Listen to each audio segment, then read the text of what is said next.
नमस्कार किसान साथियों, आप सभी का स्वागत करता हूं कृषि स्कूल एग्री स्कूल के यूट्यूब चैनल में। आज मैं आपको बात कर रहा हूं एक नए लेक्चर के साथ कि खेत में मिर्ची लगाने के बाद हमें क्या करना है। आप लोग जिस प्रकार से हमारा मानसून है अभी थोड़ा सा लेट हो रहा है। कई किसान भाई हैं जिन्होंने चिली की जो है कल्टीवेशन कर चुके हैं। कुछ किसान भाई ऐसे हैं जो लगाने का प्रयास कर रहे हैं, पानी जो आने वाला है उसकी राह देख रहे हैं। तो जब हम यहाँ इस वीडियो में हम जो बात करने वाले हैं वो बात करने वाले हैं कि जब मिर्ची हमने खेत में लगा दी है तो अब क्या करें।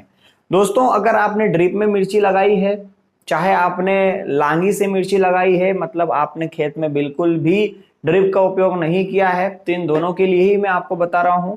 सबसे पहले आपको ट्राइकोडर्मा विरिडी या ट्राइकोडर्मा हर्जियानम, नंबर 2 पे स्यूडोमोनास फ्लोरेसेंस, इन दो का नाम आप याद रख लीजिए। इन दो ऐसे फंजीसाइड हैं बायो एजेंट के रूप में जो आपकी फसल को प्रिवेंटिव बचाएगी कवक से। हम देखते हैं कि मिर्ची में विल्ट आता है, मिर्ची में कलर रॉट आता है, मिर्ची में कई बीमारियां ऐसी आती है। जब हमारी फसल बहुत अच्छी होती है उसके बाद सूखने लग जाती है, अचानक ही सूख कर गिरने लगती है, मरने लगती है।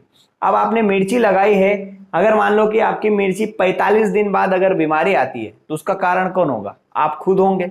इसलिए prevention is better than cure माना गया है दोस्तों। तो सबसे पहला आपको काम करना है कि आपके खेत में ट्राइकोडर्मा और स्यूडोमोनास फ्लोरेसेंस ये दोनों चल जाना चाहिए। अगर आपको अच्छी कंपनी के बारे में नहीं पता है तो मेरे इस व्हाट्सएप नंबर पर लिखिए, मैं आपको बताऊंगा कौन सी कंपनी का बेस्ट ट्राइकोडर्मा स्यूडोमोनास होता है, या आप कमेंट बॉक्स में कमेंट भी कर सकते हैं। दूसरा आपको काम करना है, ट्राइकोडर्मा स्यूडोमोनास जो लगेगा, अगर आप लिक्विड है ड्रिप वाले हो तो 1 लीटर प्रति एकड़ चलाना है। कितना? 1 लीटर प्रति एकड़ आपको ड्रिप में चलाना है।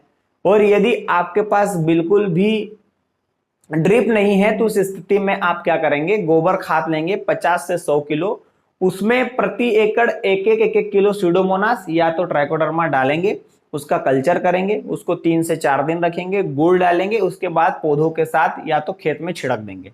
इस तरीके से आप कर सकते हो। अब दूसरा जो हमें करना है वो है, जब जब देने के बाद, ट्राइकोडर्मा देने के बाद 4-5 दिन बाद हमें क्या करना है। 4-5 दिन बाद भी ड्रिप में हमें एक मैंकोजेब और कार्बेंडाजिम नाम का एक फंजीसाइड आता है। कौन सा? Carbendazim plus mancozeb. और कार्बेंडाजिम क्या है? कार्बेंडाजिम जो है वह एक सिस्टेमिक फंजीसाइड है और मैंकोजेब एक कॉन्टैक्ट फंजीसाइड है। क्या है सिस्टेमिक और क्या है कॉन्टैक्ट? देखिए, सिस्टेमिक का मतलब होता है कि यदि ये पौधे से सीधा कनेक्ट आएगा तो पूरे पौधे पर फैल जाएगा, और कॉन्टैक्ट का मतलब ये है कि ये जिस स्थान पर इसका कॉन्टैक्ट होगा वहीं पर वो चिपकेगा। तो ये दो तरह से आपका ये फंजीसाइड इसमें होता है। तो कई तरह के ब्रांड होते हैं, अगर आपको इसका ब्रांड चाहिए तो मुझे इस व्हाट्सएप नंबर पर लिखिए, मैं इसको ब्रांड बताऊंगा। तो दोस्त, ये साथ नाम से एक पाउडर आएगा, या और बहुत सारे कंपनियों का यहाँ पर आपको देखने को मिलता है। ये बड़ा सेफ है इन्वायरमेंट के लिए भी, क्योंकि इसमें ग्रीन कलर का टैग होता है, जो हमारी मधुमक्खियां, जो हमारे बेनिफिशियल इंसेक्ट्स होते हैं उनके लिए फायदेमंद है। आप इसकी ड्रेंचिंग कर सकते हैं। इसकी ड्रेंचिंग के साथ साथ आप जो वाइड ग्रब हमारा आता है, वाइड ग्रब है, कोई इंसेक्ट्स हैं, उसके लिए कोई भी एक इंसेक्टिसाइड ले सकते हैं। मार्केट में बहुत सारे इंसेक्टिसाइड है ड्रेंचिंग के लिए, तो इन दोनों की आप प्रिवेंटिव ड्रेंचिंग कर सकते हैं, ताकि आपकी जो हानिकारक फंजाई है और जो आपके वाइट ग्रब जैसे इंसेक्ट हैं वो आपकी चिली को नहीं काटेंगे। तो ये दो तरह से आप काम कर सकते हो प्रिवेंटिव में। दूसरा है कि अब आपको आपकी फसल को वॉच भी करना है। आपकी फसल को यदि आप वॉच नहीं करेंगे, आपकी फसल में कौन सी बीमारी आ रही है, आपकी फसल में थ्रिप्स का अटैक स्टार्ट हुआ है नहीं हुआ, आपकी फसल में व्हाइट माइट का जो है अटैक स्टार्ट हुआ कि नहीं है, उस हिसाब से आपको शेड्यूल लेना है। जब आपकी नमी अच्छी है, खेत में पर्याप्त नमी आपकी खेत में है, तो 10 दिन पे आप माइक्रोरोजा दे दीजिए। जब आपकी पहली फर्टिलाइजर शेड्यूल होता है उसमें बढ़िया आप माइक्रोराइजा दे सकते हैं 10 दिन पे। जिससे क्या होगा कि आपकी फसल बहुत अच्छी होगी।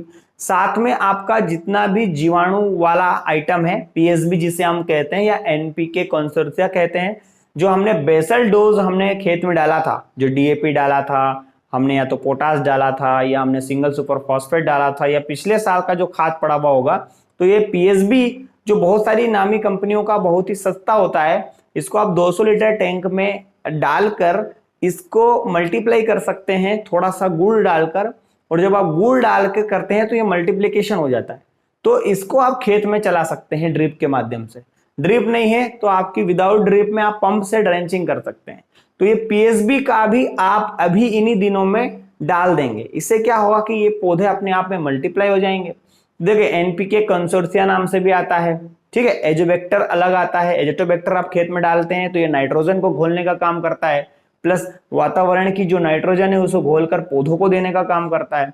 आप फॉस्फोबैक्टीरिया डालते हैं, जैसे आपकी बात करते हैं मेगेथेरियम मिल जाए, स्यूडोफोनस मेगेथेरियम, तो ये फास्फोरस को घोलने का काम करता है जो हमारी जमीन में है। तो इस और पोटास को घोलने वाले पोटास वाले जीवाणु, तो एनपीके कंसोर्टिया नाम से आपको मार्केट में बहुत सारे मिल जाएंगे।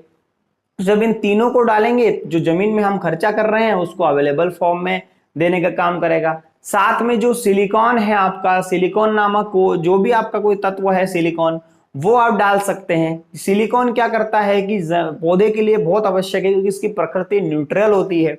न्यूट्रल होने से यह पौधे में एक लेयर का फॉर्म करता है, जिससे डिसीजेस पौधे में कम लगती है, प्लस पौधे में क्वालिटी अच्छी बढ़ती है। इसलिए सिलिकॉन तत्वों को भी आपको ज्यादा से ज्यादा आपकी फसल के लिए ध्यान रखना है। ये सारी चीजें मैं आपको प्रिवेंशन बता रहा हूं, लगाने के बाद बता रहा हूं। यदि आपका स्प्रे में आपको आवश्यकता लगती है तो आप मार्केट से नीम का तेल जिसे हम कहते हैं, या बेवेरिया बेशियाना, या फिर आपका वर्टिसिलियम लेकानी या मेटेरिजियम एनासोफिली, ये 3-4 ऐसे जैविक कीटनाशक हैं, जैविक कवकनाशक है, जिनका उपयोग आप खेत में कर सकते हैं। लोग सीधा बेनिविया का स्प्रे करते हैं, लोग सीधा आपका जो भी हानिकारक हमारे फंगी के कवकनाशी उनका उपयोग करते हैं। ये आपके ऊपर है कि आपको फर्स्ट स्प्रे में क्या लेना है क्या नहीं लेना है, लेकिन जो शुरू के 10 दिन या 20 दिन है चीली के लिए, वो इनसे ही आपको स्टार्टिंग करनी है। कहीं आपका थ्रिप्स आ रहा है, आपका अगर नीम ऑयल से कंट्रोल नहीं हो रहा है, तो फिर आप आपके खेत में थोड़ा सा जो केमिकल है उनका उपयोग कर सकते हैं। इमिडाक्लोपिड दवाई है, फिप्रोनिल है, इन दवाई से आप धीरे धीरे स्टार्ट कर सकते हैं। यदि माइट का है तो ओबेरॉन जो आपका एक आता है स्पायरोमेसिफेन, उससे स्टार्ट कर सकते हैं। तो इस तरह से हम थोड़ा सा दिमागी रूप से अपने आप को तैयार रखेंगे तो अपनी मिर्ची की खेती थोड़ा सा बढ़िया हो सकती है। साथ में अपने को खर्चा जो है वो भी कम करना है, स्प्रेइंग का थोड़ा सा ध्यान रखना है। साथ में जो टैग्स हैं, जो येलो कलर के टैग हमारे हैं, ब्लू कलर के टैग हमारे हैं, येलो कलर व्हाइट फ्लाई के लिए हैं, तो उनको अभी से हम चिपका दें। मान लीजिए आपने लगा दिया है, अब आपकी व्हाइट फ्लाई आना स्टार्ट लग गई है, तो अभी से ही हम 1 एकड़ में कम से कम 10 से 12 या 15 येलो स्टिकी ट्रैप लगा दें। और अगर आपके खेत में थ्रिप्स आने लगा है तो आप ब्लू स्टिकी ट्रैप लगा सकते हैं 10 से 12 प्रति एकड़। और लाइट ट्रैप आपके खेतों में लगा सकते हैं। लाइट ट्रैप जो लाइट है वो नर पौधे को अट्रैक्ट, नर जो है हमारा कीट उसको अट्रैक्ट करेगी, तो जिससे हमारे नर मर जाएंगे। नर मर जाएंगे तो मेटिंग नहीं होगी। तो इस तरह से हम मिर्ची में प्री शेड्यूलिंग कर सकते हैं।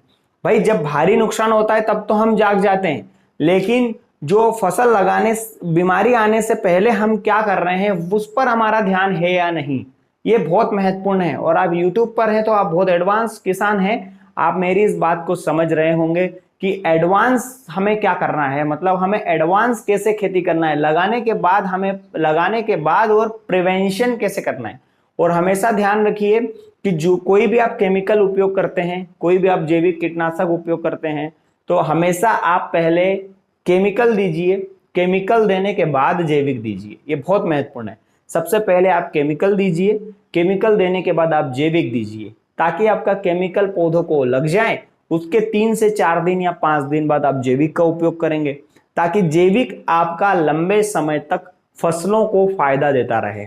जैविक है जो कम कॉस्ट का है लेकिन हमें बहुत फायदा देता है। तो इस तरह से हम प्रिवेंशन कर सकते हैं हमारी फसल का। ये टैक्टिक्स मैंने आपको बताई, इन टैक्टिक्स को आप समझेंगे तो आपको फायदा होगा। आप सीधे जो खतरनाक पेस्टिसाइड्स हैं उनके ऊपर न जाते हुए इंटीग्रेटेड पेस्ट मैनेजमेंट पर आए। जहां आपने मिर्ची लगाई है तो उस मिर्ची के आसपास आप या तो गेंदा लगा लें, ठीक है, गेंदा के साथ साथ आप मक्का लगा लें या ज्वार लगा लें, जिनकी 3-4 लाइन के बाद मिर्ची, 3-4 लाइन के बाद मिर्ची, या बॉर्डर क्रॉप के रूप में मक्का लगा दें, जिससे क्या होगा कि यहाँ का वायरस यहाँ का वायरस यहाँ नहीं पहुंचेगा। तो इस तरह से ये प्रिवेंशन आपका चल रहा है। तो मक्का बहुत महत्वपूर्ण है। गेंदा है, आपके नेमेटोड लग जाते हैं, जो गांठें बन जाती है जड़ों में, तो गेंदा एक अच्छा ऑप्शन माना जाता है हमारी मिर्ची की फसल के लिए। तो इस तरह से ये प्रिवेंशन है। और इंटीग्रेटेड पेस्ट मैनेजमेंट को लेकर अगर हम प्रिवेंटिव काम करेंगे तो हमारी मिर्ची की फसल बहुत अच्छी होगी। और ऊपर तो वातावरण निर्भर करता है कि वातावरण किस हिसाब से हमारी फसल का है, लेकिन हम कोशिश कर सकते हैं और कोशिश करने वालों की कभी हार नहीं होती है, ये आपको पता है। तो आज के वीडियो में बस इतना ही। धन्यवाद। जय हिंद, जय भारत, जय किसान, वंदे मातरम, नमस्कार।